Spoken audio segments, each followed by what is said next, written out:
여러분 안녕하세요. 여의도 펀드매니저 TV 7월 4일 금주 시장 전망 및 투자 전략 시작하도록 하겠습니다. 네, 이제 월요일 거 방송분을 제가 일요일 날 미리 녹음해서 여러분한테 보내드리는데, 아, 이거 뭐 오늘 내 새벽 한 4, 5시 반부터 일어났죠? 5시 반부터 일어나서 온갖 자료를 다 보고 생각을 정리하고 대체 뭘 이야기를 해줘야 될지 얕고 짜는 것이 되게 힘들었는데, 그냥 내 하고 싶은 이야기 주절주절 막 하기로 그렇게 결정을 했죠. 뭘 해도 답이 없는 그러한 상황인데, 그래서 오늘 이번 주 제목을 하늘이시여, 하늘이시여, 제발 우리를 좀 보호해 주시고, 네, 우리를 좀 지켜주십시오. 이렇게 정했는데, 이제 결국 사람이 디지털 시대의 최첨단에 살아도 결국은 아날로그적으로 하늘이시여. 이렇게 답이 나오는 그런 상황이네요. 이러한 하락장을 경험한 적이 있을까? 제가 이제 IMF도 터져보고, 그 다음에 리만 브로더스, IT 버블 뭐 다 해봤는데 가장 하락이 바닥이 보이지 않는 그러한 장. 바닥이 정말 보이지 않는지 이게 제일 두렵고 공포죠. 여길 거라고 생각을 했는데 또 바닥이 또 나타나고 또 여길 거라고 생각했는데 또 바닥이 나타나고 이러한 것들이 되게 사람을 지치게 하고 외롭게 하고 힘들게 하고 있습니다. 최근에 이제 우리 카페에서도 이제 여러 친구들이 1년에 한 번씩 이제 돈을 내시거나 할 때 이제 결제의 여울이 다가오는데 포기하신 분들이 조금씩 나타나시더라고요. 이런 것들 보면 되게 가슴이 아프고 돈을 받는 것도 중요하지만 우리 친구들에게 뭔가 대안을 제시를 해줬어야 되는데 여기에 대해서 약간 도덕적인 책임도 있고 마음이 많이 아픈 그런 상황입니다. 또 한편으로 저희 카페는 그렇게까지 많이 다치지 않고 제가 나름대로 잘 이끌어왔던 것 같은데 이런 분들도 시장을 떠나려고 한다는 것은 거의 진바닥에 온 게 아니냐 이러한 휴먼 인덱스에 대한 평가도 좀 해보고 싶습니다. 자, 펀드 매니저가 바라본 금주 시장 및 투자 전략 한번 주절주절 함께 해보도록 하겠습니다. 좀 긴 시간이니까 틀어놓고 설거지를 하시든 틀어놓고 운전을 하시든 틀어놓고 주무시든 한번 보시기 바랍니다. 자, 시작합시다. 구독, 좋아요 많이 눌러주십시오. 토요일 아침에 끝난 미국 주식시장을 한번 살펴봅시다.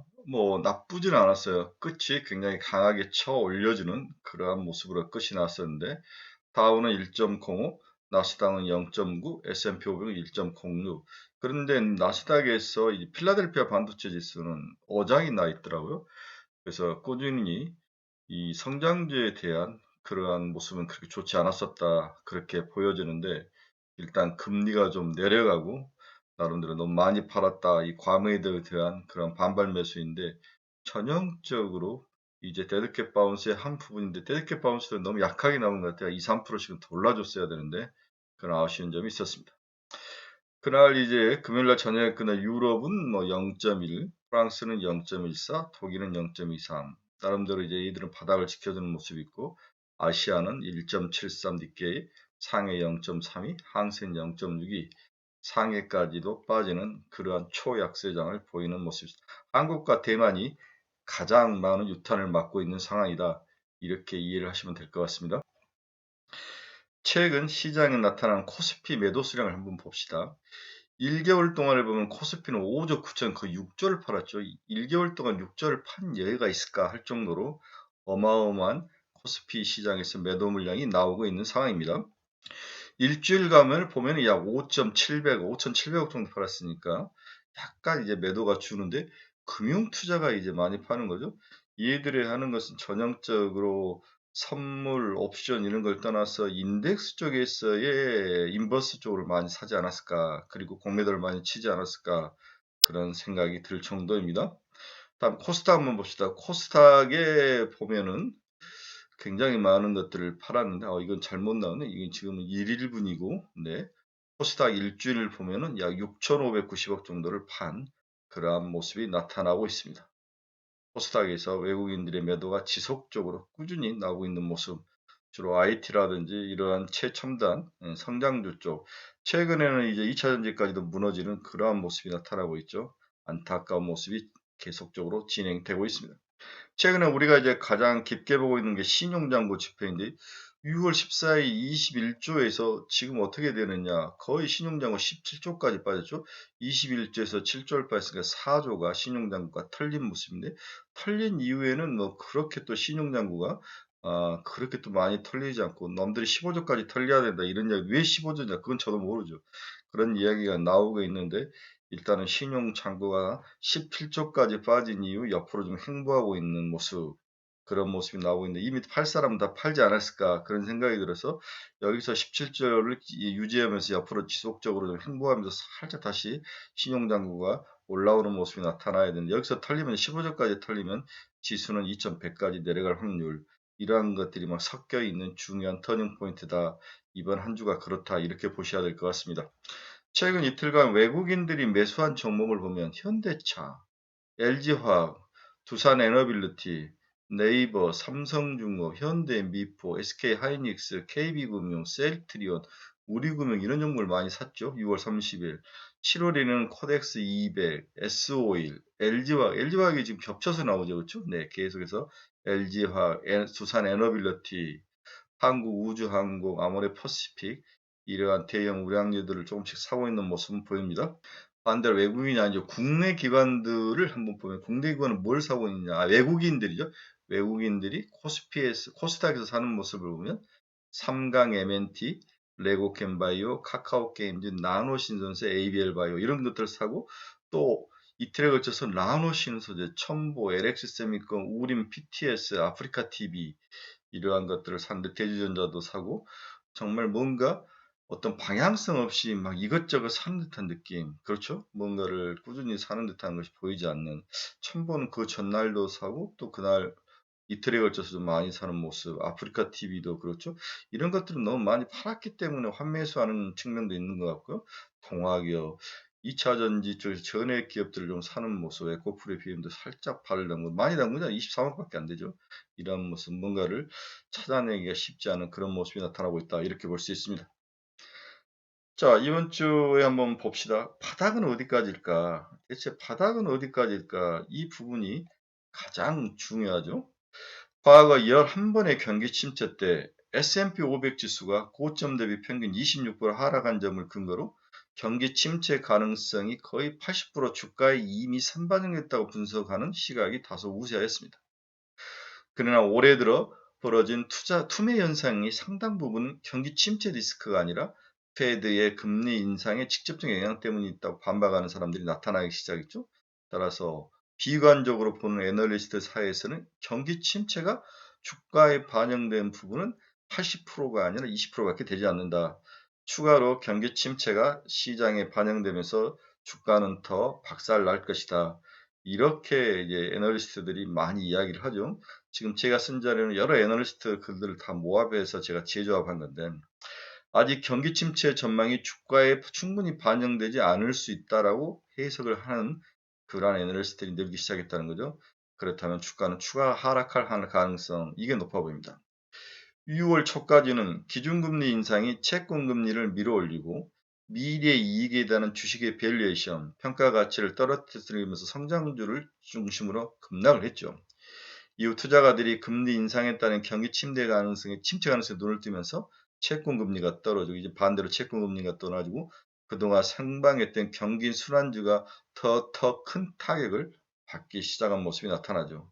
그래서 1차 반영되고 2차 반영되고 마지막 3차가 혹시 더 남아있지 않나, 그런 불안감이 시장에 전체적으로 휩싸여 있는 그런 상황이라고 볼 수 있습니다. 경기 침체 우려로 연준이 내년에 다시 금리를 낮출 가능성에 투자자들이 베팅하면서 10년물 미 국채 금리는 불과 2주 만에 50bp 떨어져 신종 코로나 바이러스 사태 초기 이후 가장 가파른 하락세를 보이고 있습니다. 금리가 하락하는 이유가 경기 침체 우려가 급속히 금리에 반영되고 있다는 거죠.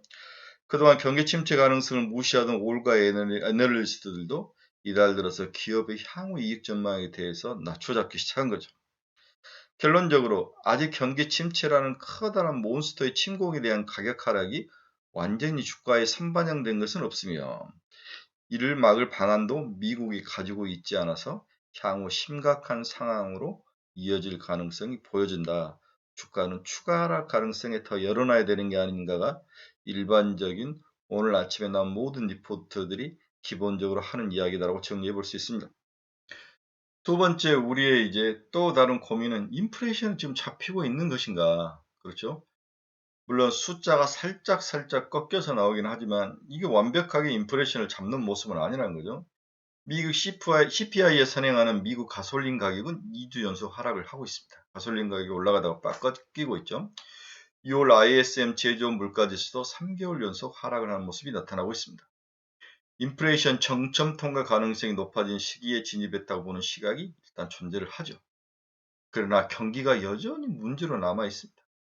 인플레이션이 더 확실히 꺾여야 경기 침체를 방어할 수 있는 뭔가 미국 정부의 정책을 사용할 수 있는데 지금은 아무것도 할 수 없다는 게 미국 정부와 글로벌 시장의 가장 큰 문제점인 거죠.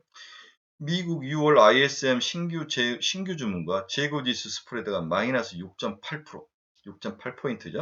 신규 주문 전월 대비 하락했고 재고가 상승하면서 스프레드가 벌어진 거죠. 2005년 이후에 7번째로 낮은 수준을 기록하면서 극단적인 경기 위축 현상을 보여주고 있다고 볼 수 있습니다. 참고로 ISM 제조업 신규 주문과 재고지수 스프레드가 현재 수준 정도 하락했던 시기에는 페드가 기준금리를 인상한 적은 없었답니다. 이렇게 하락했던 시기에 페드가 기준금리를 인상한 적은 없었다는 거죠. 하지만 지금은 과거의 잣대로 볼 수 없는 아주 고인플레이션의 시대이기 때문에 이러한 것들을 적용을 해서 맞출 수는 없습니다. 그래서 페드가 기준금리를 지속적으로 인상을 할 수밖에 없다. 이러한 하나의 지수를 가지고 페드가 금리 인상을 멈춘다. 이런 것들을 이야기하기는 힘든 거죠. 인플레이션 정점 통과와 경기 위축 상황이 진행되면서 연준의 기준금리 인상 컨센서스도 변화가 나타나고 있는 것은 사실입니다. 7월 1일 기준으로 보면 2023년 3월까지 기준금리가 3.4%로 인상 종료 시기가 앞당겨졌고 3월로 3.4가 3월에 다 도달할 것이다. 인상폭도 하향 조정이 좀 됐습니다. 3.5였고 5월이었는데 살짝 당긴 거죠. 3월로. 그러나 시장이 원하는 것은 수치의 확실한 하향 수준의 조정이죠. 당분간 이것도 아니고 저것도 아닌 가장 글로벌 시장이 싫어하는 어중간한 상황이 지속적으로 전개될 가능성이 시장이 하락으로 가고 있는 게 아닌가 그런 생각이 듭니다. 자, 다시 정리를 하면 미국이 여러 경제 지표들이 망가지면서 나타나면서 경기 침체 상황이 나타나면서 인플레이션에 대해서 더 빨리 금리를 올리고 좀 더 금리를 올린 폭이 줄어들 것이다. 이러한 예상은 나오고 있지만은 아직까지도 확실한 신호는 잡히고 있지 않다. 그래서 미국 정부가 금리 인상을 어느 선에서 빨리 멈출 것인가, 이 금리 수준, 그리고 언제 멈출 것인가, 이 시기, 이 중요한 것들이 가시적으로 나타나야 시장은 하락에서 반전으로 전환할 것이다. 이렇게 이해를 하시는 게 중요한데 지금은 그러한 것들이 전혀 눈에 보이고 있지 않다. 이렇게 이해를 하시면 될 것 같습니다. 자, 세 번째, 향후 경기 침체를 체크하는 세 가지 지표에 좀 집중할 필요가 있다. 향후에 경기 침체가 오는데 어떤 지표들을 가지고 우리가 경기 침체를 볼 것인지 여기에 대해서 중구난방으로 보지 말고 세 가지 지표에 좀 집중해서 경기 침체를 판단을 하자. 이 이야기를 여러분들이 해드리고 싶네요. 전술적 자산 배분 차원에서 인플레이션 정점 통과에 대해서 긍정적으로 해석하느냐 부정적으로 해석하느냐에 따라서 대응 전략이 달라질 수밖에 없죠. 향후 인플레이션의 방향성을 어떻게 해석할 것이냐가 여부는 인플레이션 정점 통과 시점에서의 경기가 어떤 모습으로 나타날 것이냐 이게 달려있는 거죠. 그 중에서 글로벌 경기 중심에 있는 미국 경기가 가장 중요하죠. 단 경기 판단을 GDP로 하게 되면 적시성이 떨어질 수밖에 없죠. GDP는 후행하는 지표이기 때문에 이러한 GDP를 가지고 경기를 판단하는 것은 좀 시기적으로 늦다. 따라서 경기 해석에 대한 대응치로 활용할 수 있는 경기 지표를 선정하여 판단의 근거로 삼을 필요가 있다. 매월 발표되면서 적시성을 어느 정도 확보할 수 있고 경기를 잘 대변할 수 있는 미국 경기 지표는 ISM 제조업 지수, OECD 경기 선행 지수, 그리고 소매 판매 이렇게 세 가지 지표를 우리가 집중적으로 이렇게 포커스를 맞추고 봐야 되는 게 아니냐. 다시 한번 ISM 제조업 지수, OECD 경기 선행 지수, 소매 판매 지수 이 세 가지를 봐야 된다는 거죠. 세 가지 지표를 기준으로 경기 침체 여부를 판단할 수 있으며 이를 바탕으로 대응 전략을 세우는 게 훨씬 효과적일 것이다. GDP에는 얘는 너무 관심을 갖지 말자. 이거 후행성 지표라는 거죠. 과거 경기 침체 때를 돌아보면 미국 ISM 제조업지수 및 미국 OECD 경기 선행지수는 각각 기준선 50포인트 선을 기준으로 100포인트 선 50선을 기준으로 크게 하락했다는 거죠. 그래서 ISM 제조업지수는 50이 기준이고 OECD 경기 선행지수는 100포인트, 100이 100선이 기준이다. 이렇게 볼 수 있습니다. 미국 소매 판매 증가율도 마이너스를 과거 경기 침체에 나타났다는 거죠. 이를 바탕으로 인플레이션 정점 통과가 긍정적으로 해석되면서 주식 및 채권 시장의 반등이 나타날 수 있는 조건을 제시해보면 첫째, 미국 ISM 제조업지수는 50포인트 이상, 미국 OECD 경기 선행지수는 99포인트 이상, 미국 소매 판매는 전년 동월비 증가율이 플러스 유지 등이 중요한 경기 판단 지표이다. 이렇게 볼 수 있습니다. 이 세 가지 조건을 충족한 상황에서 인플레이션이 정점을 통과해야만 금융시장에 반등할 수 있는 긍정적 신호를 준다. 이렇게 이해를 하셔야 되는 거죠. 인플레이션 정점 통과 가능성을 높게 보고 있으면 그 시점도 머지않았을 것으로 이제 판단은 되고 있는 상황입니다. 다만 주요 경제 지표가 둔화되고 있고 더 빠르게 둔화될 가능성도 존재한다를 고려한다면 시간적인 요인은 많지 않다고 보는 게 합리적이죠. 그래서 이 세 가지 지표가 경기 침체로 아직까지는 위에서 머물러 있는데 이들이 더 빠르게 하락하면서 경기를 망가뜨릴 모습을 나타낼 그 가능성에도 대비를 해야 되고 그게 시간적으로 얼마 남지 않았을 가능성도 있기 때문에 집중은 지속적으로 하면서 긴장의 끈을 놓치면 안 된다. 그 이야기를 하고 있는 것 같습니다. 네 번째로 현재 글로벌의 모든 이러한 문제를 해결하는데 어려움이 있는 것은 경기 침체에 대응하는 전략을 수립할 수 없는 그러한 상황이다. 인플레이션이 꺾이지 않았기 때문에 혹시 경기 정책, 경제 활성화 정책을 세웠다가 꺾이고 있는 인플레이션이 다시 상승할 그 위험, 그 리스크가 제일 무서웠기 때문에 글로벌 여러 정책을 세울 수 있는 정부들이 손을 놓고 있다는 거죠. 그렇기 때문에 지수가 빠진 것에 대해서 방어할 능력이 아무것도 없는 거죠. 시장 자체의 힘 이외에는 믿을 데가 없다는 거죠. 미국 내부의 인플레이션과 경기 침체가 동시에 나타난 스태그플레이션에 지지한 관계로 이러지도 저러지도 못하고 경기를 희생하면서까지 인플레이션을 우선 잡겠다는 쪽으로 정책을 세운 거죠. 그 이유는 향후 경기 침체는 인플레이션이 잡힌 후에 충분히 다시 금리 인하 등 다양한 정책을 사용해서 다시 경기를 일으켜 세울 수 있다는 그러한 가정, 그러한 자신감이 포함되어 있는데 이게 과연 가능할까? 또 다른 이야기라는 거죠. 곧 있을 중간선거라는 괴물에 대해서 1번으로 우선순위로 인플레이션을 잡는 것을 선택한 결과 당분간 꾸준히 비대해지고 몸집을 키워가고 있는 경기 침체라는 이 괴물을 방어할 여력이 정책이 아무것도 없다는 게 현재 주식시장의 가장 큰 문제점의 하나로 보여진다는 거죠. 인플레이션 방어도 어렵지만 향후 경기 하락으로 인한 경기 침체를 다시 일으켜 세울 그러한 수단도 금리 인하에는 특별한 방안이 없기 때문에 다시 이제 시장은 인플레이션이 잡히더라도 경기를 살릴 그 전략에 더 많은 시간과 더 많은 노력과 더 많은 희생이 따를 거라는 그 가정을 해야 되기 때문에 당분간 주식시장에 V자 반등은 없을 것이다. 향후에 어느 정도의 바닥에서 빨리 걸리면서 옆으로 행보하면서 살짝 기술적 반등 정도를 해주느냐 이 정도 기대감 이외에는 특별히 올 연말까지 우리가 큰 기대감을 가질 가능성이 낮아 보이는 거죠. 이게 사람들에게 가장 큰 지치게 하는 그런 요인으로 작용하고 있는 것으로 보여집니다. 최근에 그나마 시장에서 다행인 것은 금리가 하락을 하면서 주식 관련 리스크 프리미엄이 하락했다는 거죠.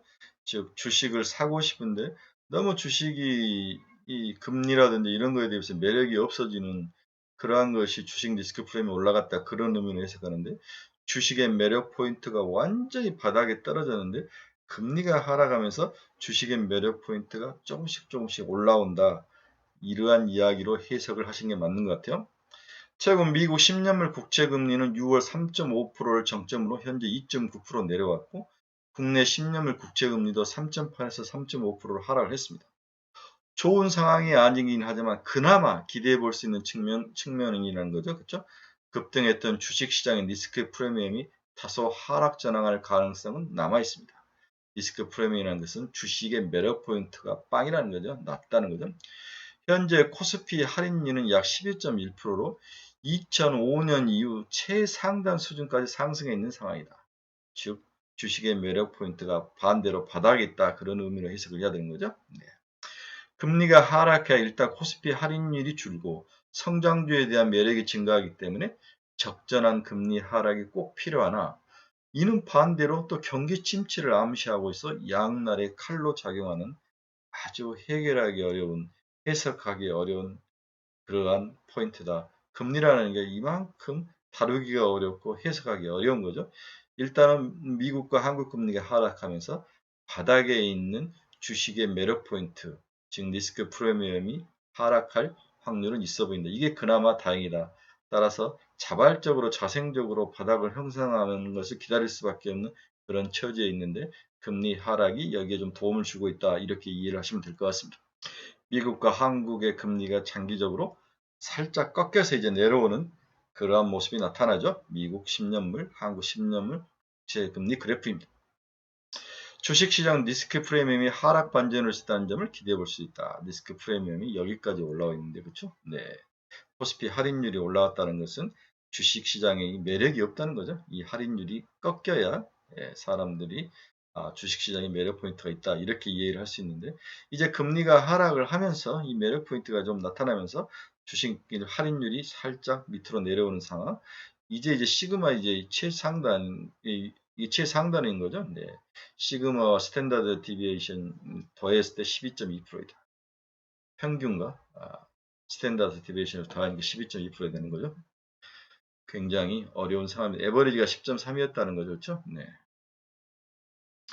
자, 그러면 우리가 향후에 나타날 여러 리스크 중에서 또 하나 마지막 리스크는 뭐가 있을까? 이 부분에 대해서 많은 사람들이 이 부분을 이야기합니다. 다른 나라 경기 침체가 글로벌 시장에 추가로 덮칠 가능성.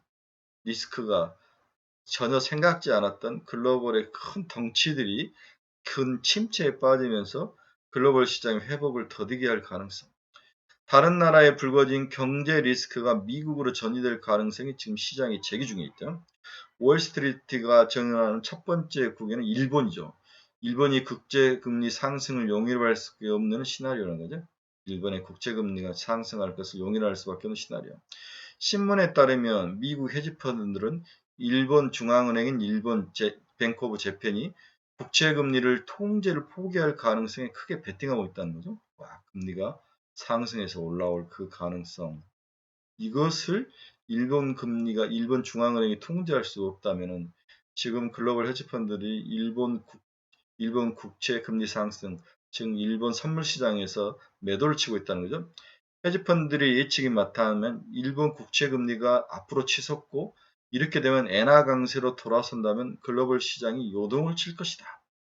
자국 금리가 높아지고 환율이 불리해질 경우 일본 투자자들이 해외에서 자산을 빼서 자금을 걸어들 가능성이 커지고 있다.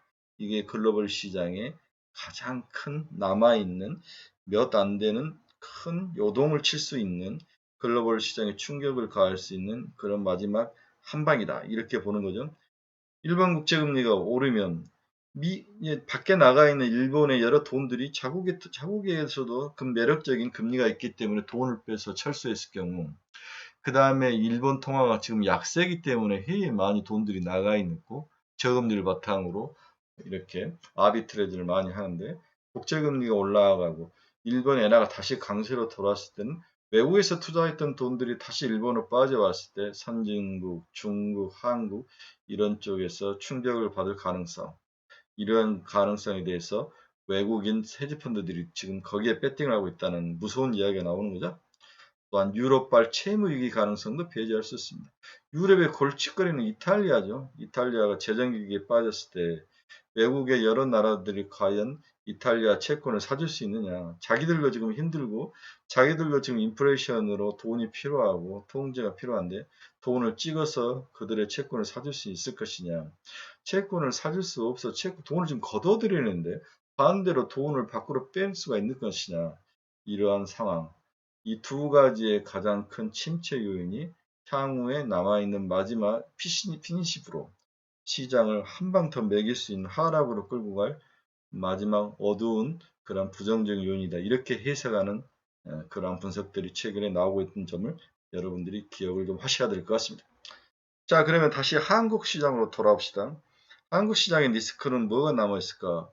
그렇게 우리나라의 경제를 딱 뒷받침해주고 있는 수출이 망가지고 있다는 거죠. 네. 이런 것 때문에 최근에 윤석열 대통령이 나토에 갔을 때 한국 경제 수석이라는 사람이 중국의 수출과 중국에 의존하는 수출의 시장이 끝났다. 이것을 보고 이야기하는 것 같은데 이건 바보 멍청이 같은 짓이죠. 아무리 끝났어도 절대로 우리의 패를 남에게 보여주면 안 됩니다. 이 정부는 정말 문제가 많은 아마추어 정부예요. 이 정부는 20%의 무서운 지지율이 곧 기다릴 겁니다. 너무 실력이 없는 이 정부 참 문제입니다.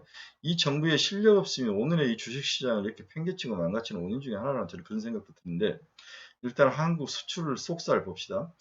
한국 주식시장을 분석할 때 수출입 지표는 가장 보편적으로 활용되는 데이터이죠. 이유는 매달 나오고 빠르고 종합적이고 글로벌 수요를 선행하는 대표적인 지수로 인식되기 때문이죠. 6월 통계에서 두 가지 포인트를 우리가 봐야 할 것 같습니다. 첫째, 수출 증가율이 전년비 마이너스 5.4%로 비교적 큰 프로로 둔화됐다는 것. 보통 증가율이 두 자리 숫자가 나왔는데 이제 한 자릿수 중반으로 떨어졌다는 거죠. 두 번째는 무역 적자가 더 커진 거죠. 우리나라처럼 중간재를 수입해서 뭔가를 판매하는 그러한 국가에서 이 소재 산업, 그러니까 커머더티라든지 이런 것들이 가격이 오르면서 오는 그 충격이 컸다는 거죠. 언뜻 보면 꽤 우려스러운 결과이지만 꼭 그렇게 볼만한 것은 아니다라고 보는 시각도 일단 있습니다. 우선 지방선거와 현충일 영향에 따라서 작년 대비 조업일수가 2일 빠지는 점을 감안한다면 그렇게 또 폭락한 상황은 아니다. 일평균으로 따지면 15% 증가한 수치죠. 이게 이제 우리나라가 두 자리 숫자 나와 있는 일반적인 수치인데 5.4는 좀 과한 것이다. 더군다나 이제 화물연대 파업으로 물류가 원활하지 못한 일회성 요인도 수출입 증가에 그 수치에 녹여 있다고 볼 수 있습니다. 수출 통과는 이 영향을 받을 수밖에 없지만 수입 통과는 그렇지 않기 때문에 무역적자 확대는 불가피한 면이 포함이 돼서 6월 수출 증가율이 발표가 됐다고 볼 수 있습니다. 그렇게 많이 오르지 않았다. 좀 우려스러운 수치로 발표됐다 이렇게 이해를 하셔야 됩니다. 그러면 우리가 이태리나 과거 지난 작년에 비해서 쉬는 날이 많았고 그다음 화물연대 파업이라는 것이 있어 이것을 감안하더라도 우리가 수출입 무역 수지에 대해서 총평적으로 플러스를 줄 수는 없을 것 같습니다. 교역 실적이 향후 예상 경로와 또 그것이 우리 주식시장에 주는 시점을 고려해 봐야 되는데 다시 꺼내본 수출과 코스피 지수의 동행은 올해 들어서 23% 하락한 현재도 바닥을 논하게 일러 보인다는 거죠. 이것은 총 수출금의 수출금의 경로를 증가율로 환산할 때 추가 하방 여지가 있어 보인다는 의미로 해석을 해야 될 것 같습니다. 그래서 다시 꺼내본 수출과 코스피에 동행하는 모습을 보면 향후에 수출이 꺾이고 있기 때문에 국내 주식시장도 다시 상승 반전보다는 추가로 하락할 가능성에 우리가 염두를 두고 주의를 해야 된다. 이렇게 단순하게 해석하는 게 맞을 것 같습니다. 따라서 현 시점에서 수출입 통계를 볼 때 우리가 가장 주목해야 할 점은 수치가 아니라 방향성이라는 거죠. 방향성이 꺾이고 있다. 수출이 꺾이면 국내 주식시장이 꺾이는데 이 꺾이는 게 향후에 지속될 가능성, 그렇죠? 국내 수출이 꺾일 수 있는 지속적인 가능성 따라서 여기에 민감하게 주로 같이 동행하는 모습으로 어떤 상관관계가 높았던 국내 코스피 지수가 추가로 하락할 가능성, 이 방향성에 우리가 더 포커스를 맞추고 봐야 되는 게 아닌가. 따라서 6월 수출입 동향은 우리에게 염려와 두려움과 공포를 줬을 뿐이지 우리 마음을 좀 편하게 해주는 수치는 아니었다. 추가로 하락에 대해서 문을 열어놔야 되는 게 아니냐. 이 상황을 우리가 관심을 가지고 지켜봐야 될 것 같습니다. 따라서 이처럼 3분기, 4분기도 수출 증가율이 하락하고 수입 증가율도 하락하는 그러한 모습. 이러한 것들이 국내 주식시장에 악영향을 미칠 가능성에 대비를 해야 된다. 이렇게 수출 지표로 봐서는 우리가 해석해 볼 수 있는 의미라고 볼 수 있습니다. 이제 우리에게 그나마 위안이 된 것은 중국의 경기 부양책인데 현재는 그게 위안이 안 되고 있는 거죠. 글로벌 롱숏 전략에 걸려서 한국 숏, 중국 롱, 대만과 한국의 숏을 치고 중국의 농을 잡는 이 상황이 지속되기 때문에 중국의 경기 부양책과 중국의 경기 활성화 정책은 오히려 한국과 대만에 더 마이너스의 모습으로 작용을 할 것이다. 이러한 점도 좀 감안을 해야 되고 이게 빠르게 전환되기는 힘이 들 것이다. 이렇게 이해를 하시면 될 것 같습니다.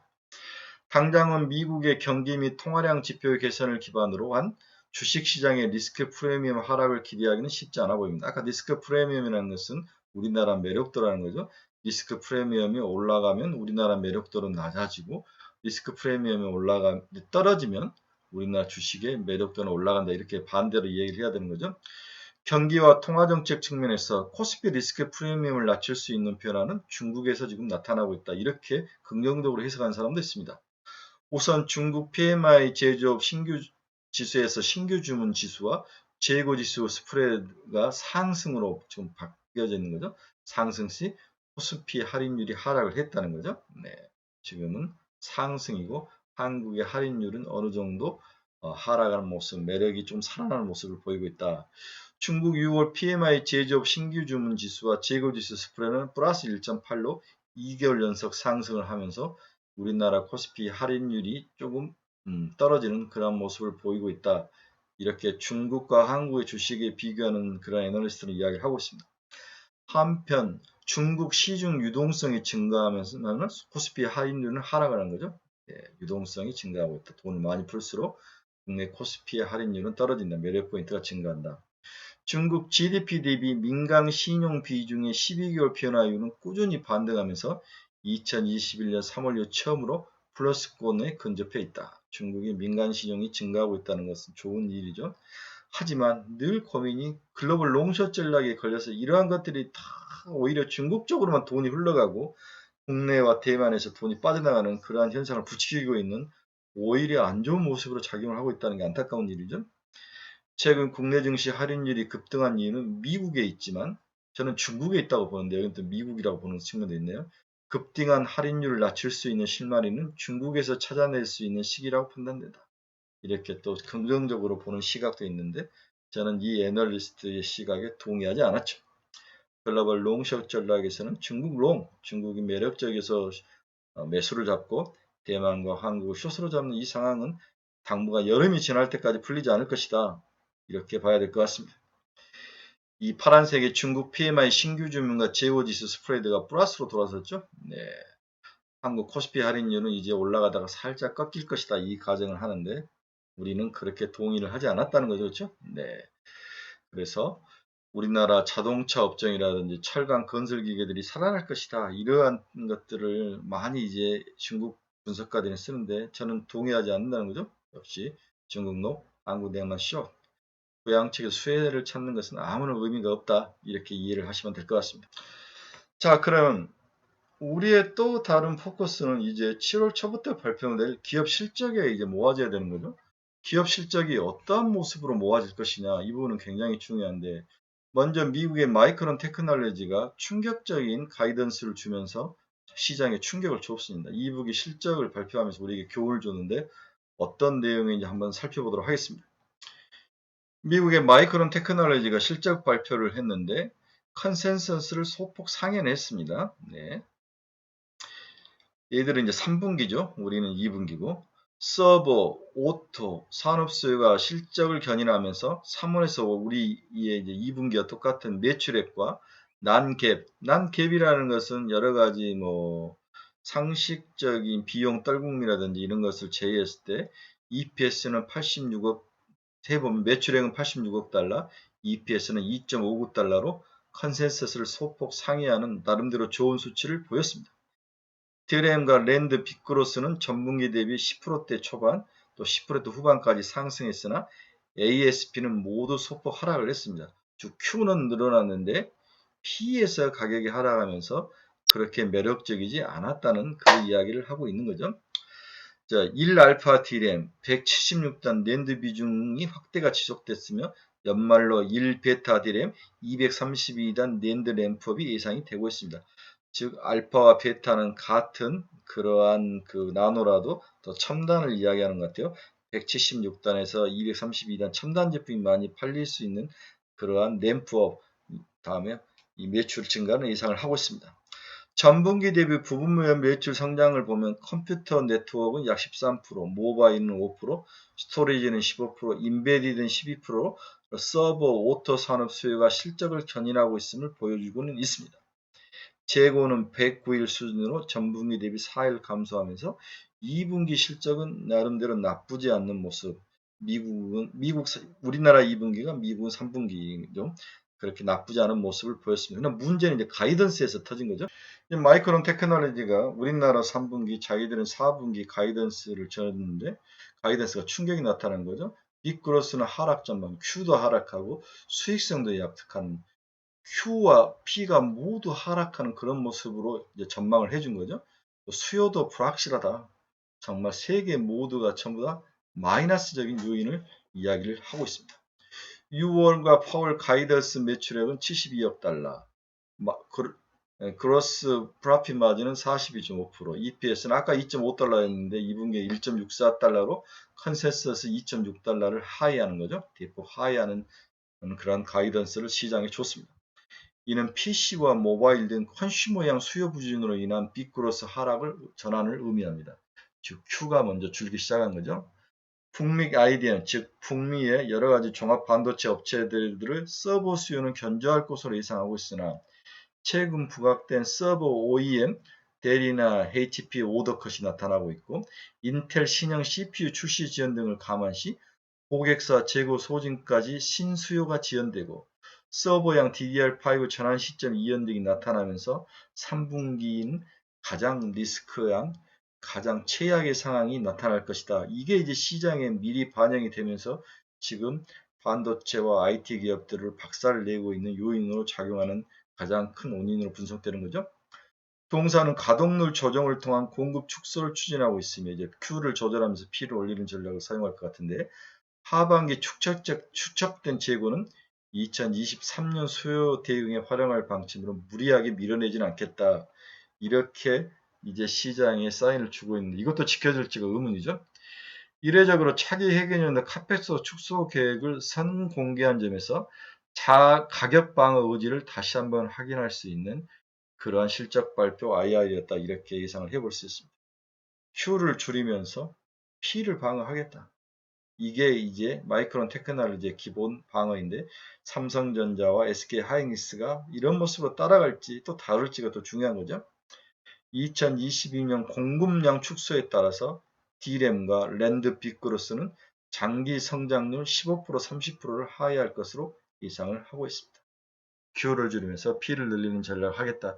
이게 이제 마이크론 테크놀로지가 최근에 발표한 IR 내용이었죠. 그렇지만 여전히 가격은 지속 하락을 하면서 가장 최악의 케이스를 방어하면서 주식시장이 나타나고 있습니다. 향후에 산업, 오토, 자동차, 다른 인더스트리 분야의 탑재량 증가세가 지속된 점은 긍정적이나 자동차 관련된 반도체가 전체 매출액에 차지한 비중이 15% 이하에 불과해 가파른 이역 추정치가 나타나기는 어려울 것이다. 이 점도 중요한 모습으로 나타나고 있습니다. 서버 수요가 흔들릴 경우 추가적인 하향 조정을 염두에 둘 필요가 있다. 이게 시장 애널리스트들이 공통적으로 분석한 내용이죠. 여전히 하반기 불확실성이 산재되어 있어 주가의 바닥을 논하기에는 이른 시점이다. 이렇게 마이크론 테크놀로지의 IR에 대해서 다들 부정적인 코멘트를 단 상황입니다. 자, 그러면 우리의 삼성전자는 어떨까요? 삼성전자 2분기 실적은 어떨까요? 마이크론 테크놀로지도 2분기 자체, 자기 나라 3분기 자체 실적이 나쁘지 않은데 가이던스가 꺾이면서 박살이 났는데 삼성전자는 어떨까? 비슷하다고 봐야 되는 거죠. 2분기 실적은 매출 75.6조, 영업이익은 14.3조, 어떤 데는 13.5조까지도 이야기를 한 데가 있다는 거죠. 네, 14.5조에서 13.5조까지 5조 차이를 두고 실적을 예상을 하고 있는데 이 애널리스트는 14.3조 정도 예상을, 저는 14.2조나 1조 정도 보는데 2분기 삼성전자 실적은 시장 전망치를 소폭 하회할 것으로 전망이 되고 있다. 전망이죠. 대외적인 불확실성 지속으로 컨슈머 중심의 IT 분야에서 하락이 점쳐지고 있게 됩니다. 컨슈머. 소비가 주는 거죠. 특히 IM 핸드폰과 C 가전사업부 하락이 가장 동사 주가 하락에 치명타를 가하고 있는 거죠. 스마트폰 사업은 2분기 6,100만 대가 팔릴 것으로 시장은 기대치를 하고 있는데 이는 시장 기대치를 하회한 숫자라는 거죠. 7천만 대인데 6,100만 대밖에 팔리지 않았다. 이러한 예상치는 중저가 스마트폰 시장의 판매 감소가 가장 중요한 역할을 하고 있는 것으로 파악이 되고 있죠. 이러한 컨슈머 부분의 하락은 메모리 반도체 빅그로스에도 부정적인 영향을 미쳐서 향후 전망을 어둡게 할 것이다. 마이크론 테크놀로지와 비슷한 분석이 이어지고 있죠. 그나마 견조했던 서버 수요는 아직까지 북미 고객사들을 중심으로 문제는 없으나 키옥시아가 팹 오염 문제가 해결되면서 가격 하락에 같이 동참을 하면서 가격이 하락하는 그러한 부정적인 요인이 발생하고 있습니다. 즉 모든 기업들의 3분기 가이던스가 하락할 가능성이 추가로 반영되면서 주가 하락에 악영향을 미칠 가능성에 우리가 대비를 해야 되는 게 아닌가, 이렇게 삼성전자의 실적 발표를 우리가 미리 한번 예상을 해볼 수가 있을 것 같습니다.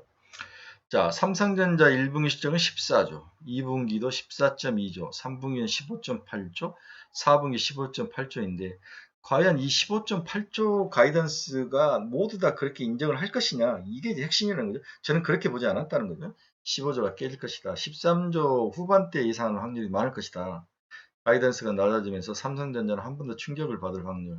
그런데 항상 삼성전자가 바닥이라고 뭐가 발표가 되면 그 다음에 또 상승하는 턴어라운드하는 그런 모습도 여러 번 나타났죠. 지금이 만약 바닥이라고 한다면 턴어라운드 할 것이다. 하지만 3분기, 4분기도 지속적으로 안 좋다면 턴어라운드는 나타나지 않을 것이다. 15조대의 가이던스는 거짓말 확률이 높다. 이렇게 좀 마음을 단단히 먹고 부정적으로 보고 대응을 해야 할 것으로 예상이 되고 있습니다. 자, 긴 시간 주절주절 이야기를 했죠. 결론 한번 봅시다. 늘 약세장에서 모든 게 쉬워 보이지는 않습니다. 일단 바닥을 확인하는 지표나 수치가 필요하며 바닥 확인은 시간이 지나봐야 그때가 바닥이었다고 알 수 있기 때문에 후행적 지표라는 거죠. 따라서 지금은 데드캣 바운스라도 나와서 심리를 되돌려서 심리를 좀 안정시키는 그 무엇이 필요한 거죠. 지난 금요일 미국 시장이 일단 돌아서는 모습을 보이고 한국 시장도 추가 하락은 전망되나 매도가 과하게 나타난 결과로 일단 이번 주 주가는 타소 소폭이나마 안정을 찾을 확률은 높아 보입니다. 이번 주에는 코스피 2분기 실적 발표가 본격화되면서 하방 압력이 짙어질 것이라는 데 힘은 실리고 있는 거죠. 오는 7일 삼성전자를 필두로 2분기 실적 발표가 이어집니다. 하이스케이, 하이닉스, LG전자. 최근 2주간 코스피 기업 실적 하향이 전망이 진행된 점을 고려한다면 실적 위축이 확인되는 업종을 중심으로 수급 악화를 자극할 여지가 여전히 남아있는 것은 사실입니다. 7월 들어 국내 기업 이익 추정치가 본격적으로 하향 적용될 것으로 예상이 되고 있습니다. 주가의 선방적인 기분이 크지만 그것이 불확실성이 지속되면서 장부가를 하회하는 주가 수준이 이어질 것으로 전망이 됩니다. 인플레이션에 대한 우려가 쉽게 가시지 않은 점도 시장의 악재로 작용할 것으로 보입니다. 지난주 발표된 5월 근원 개인 소비지수 PCE 물가는 전년 대비 4.7% 상승해 전망치를 소폭 하회했지만 시장은 여전히 부정적으로 주가가 반영한 점들을 들어서 여전히 인플레이션은 우리에게 악영향을 미칠 것이라고 예상을 해야 될 것 같습니다. 뚜렷한 물가 하락 징후가 없다면 시장 분위기가 반전되기 어렵다는 것을 보여준 사례로 이번 주 뚜렷한 개선 지표가 확인되지 않는 이상 투자 심리는 개선되지 않을 것으로 전망을 하고 있습니다. 특히 오늘 13일 발표될 미국 CPI 발표를 앞두고 관망 심리가 높아질 것으로 예상을 하고 있어서 이번 주는 살짝 바닥을 다지는 살짝 하락할 가능성은 여전히 열어놔야 되는 게 아닌가 그런 생각을 해봅니다. 반대로 증권가에서는 인플레이션과 경기 침체 우려로 지난달 낙폭이 컸던 만큼 역발상 관점을 가지고 시장의 상승에 버팅을 해야 되는 거 아닌가 이렇게 말하는 시각도 있습니다. 이런 에너지도 등장을 했다는 거죠. 이들의 논리는 6월 한 달간 시장이 가파르게 큰 폭으로 조정을 기록했으며 실적 전망 하향이 이제 본격화되기 하면서 이제 시장의 여러 가지 언클리어한 점, 불명확한 점들이 사라지면서 시장은 차츰차츰 반등의 모습으로 나타날 것이다. 이렇게 역으로 논리를 보는 사람도 있지만 저는 약간 동의하지 않는 그러한 사람들이 많을 것이다. 이렇게 생각하는 거죠. 따라서 시장은 살짝 하락을 하면서 옆으로 기는 거야. 2200을 깨느냐 마느냐가 가장 중요하다. 2300은 깨질 거로 예상을 해야 될 것 같습니다. 그래 이제 우리가 이럴 때 이런 말을 많이 쓰죠. 적극적인 신규 진입은 지양하되 기존 보유 물량에 대해서는 현 시점보다 기술적 반등 시기에 노려서 포트폴리오를 조정해라. 살짝 반등해서 올라오면 좀 줄이자 이 이야기를 하는 거죠. 실적 개선 종목에도 관심을 두는 것도 하나의 좋은 방법이다. 근데 뭐가 실적이 좋을지를 모르는 거죠. 경기 침체 가능성이 높아진 만큼 주가의 실적 민감도가 재차 증가할 것으로 보여진다. 최근 실적 기대감이 높은 자동차, 정유, 화학 업종에 대한 관심을 기울일 필요가 있다. 근데 자동차도 까봤더니 그렇게 실적이 좋아 보이지 않더라. 뭐 이런 이야기가 나오는데, 하지만 우리가 자동차를 실적 보고 산 건 아니죠. 현대자동차는 전기차의 시장에서의 그들의 새로운 입지가 확고히 나가는 모습이 좋아 보인다. 이런 점에서 기대감을 사는 거죠. 결론적으로 제가 보는 결론은, 죄송합니다, 한숨 쉬어서, 이미 시작의 매도 타임은 지나갔으며 지금 무식하게 견디고 버티는 것이 가장 좋은 전략이다. 인내하는 시간이다. 시간이 지나면 또 새살이 돋고 폭풍 후에 무지개는 다시 뜬다. 지금은 매도의 시기가 아니라 2200까지 하락하더라도 이를 악물고 견디는 시간. 혹시 운 좋게 시장이 기술적 반등으로 올라오면 그때 30%를 줄이는 거지, 지금 줄이는 것이 아니다. 하락할 확률은 50% 이하, 기술적 반등할 확률은 51%. 그렇다면 하락할 확률보다는 상승해서 좀 올라올 확률을 베팅을 하는 거죠. 왜냐면 한번 치고 올라오면 수급이 비어있기 때문에 주식가가 하루에 10%, 20%까지 2, 3일날 올라올 확률도 있어 보이는 거죠. 그러한 부분에 좀 희망적인 관심을 갖고 이번 주는 이 악물고 견디는 전략을 지속적으로 추천해 봅니다. 어느 분이 당신은 견디는 전략에는 방법이 없느냐? 그렇습니다. 고장난 시계 전략을 쓸 수밖에 없는 그런 상황이죠. 지금에서 파는 것은 너무 아깝고 견뎌온 시간이 아깝게 더 하락하더라도 견디죠. 이렇게 빠르게 하락한 주식시장은 또 올라올 때도 의외로 기술적 반등이 더 빠르게 올라올 확률도 있기 때문에, 그런 과거치 경험치를 생각해 보더라도 지금은 눈을 감고 마음을 단단히 하고 이를 악물고 견디는 시기로 봐야 할 것 같습니다. 자, 이번 주 새로운 한 주입니다. 삼성전자 실적 발표가 있고 13일날 미국 CPI 또 발표가 있고, 그 사이에 어떤 모습이 나타날지 모르지만 너무 과매도 국면에 들어온 것에 대해서 좀 이거에 대해서 대꾸받고가 나올 확률의 기대감을 가지고 견디는 즐거운 한 주가 되시길 바랍니다. 여러분 지치지 맙시다. 여기서 지쳐서 떨어지면 전리품을 얻을 수 없습니다. 여러분의 끈기 있는 그러한 투자, 그런 생활을 응원해 봅니다. 여러분 같이 힘냅시다. 화이팅!